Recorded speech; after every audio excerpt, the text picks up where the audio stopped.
Τι κάνεις βρε ταγάρι?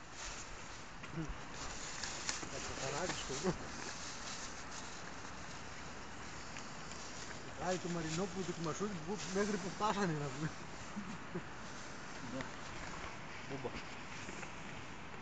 Μπάτα. Θα σας τα κάνω DVD να τάξετε φίλμιο μετά. Άι πάμε, ταραχτείτε λίγο άντρε.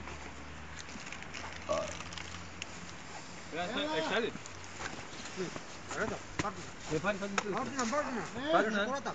Πάρτε να εντάξει. Πατήρι κινητό μέσα στο τέτοιο, μέσα στην τσάντα της, το ακούω μιλάει, είδε με αυτό.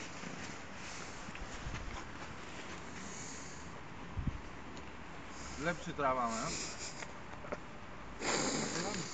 Αντί να πάμε πιούμε κανένα ούζο, καθόμαστε και τρώμε τις βροχές και τα χιόνια. Με αυτούς που έχω μπλέξει. Ζωή φίλε δεν είναι μόνο το φαΐ. Θέλει περιπέτεια. Θέλει δράση. Δεν λες τους έχεις μαλάκα αρχουδιάρ. Είναι αρχουδιάρ. Από εδώ μερικοί να κάνεις να ψοφείς. Μαλάκα. Και εγώ είμαι καλός να πάω με τα πόδια προς την καβάλα. Και να γυρίσω. Εγώ ας σε βλέπω. Αλλά εγώ είμαι υγιέστατος. Γιατί εγώ τι είμαι? Τι είσαι? Εγώ τι είμαι ρε μαλάκα, έχω καμιά αρρώστια πάνω μου. Τι είσαι μαλάκα νοσοκομείο είσαι. Άντε ρε μαλάκα. Λεπρός. Σωματίος. Γάμο το ρε.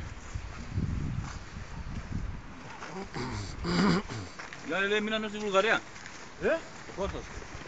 Με τα τσιπάκια. Μωρά. Δεν μπορούν να βγουν. Γιατί? Μείναμε στη Βουλγαρία από τα 400. Τι, Ο αθώος μου. πήγανε, καράτε ρε πήγανε. Έχει χιόνια δηλαδή και... Ο δάσος λέει, έχει κάτι δέντρα πεσμένα και κόλλησαν. Θα είναι μεγάλη παρέα αυτή, θα βγουν, δεν έχουν τους εργάτες, θα τραβήξουν να κάνουν. Άιντε. Βάζουν μπροστά. Πού μου άρουν.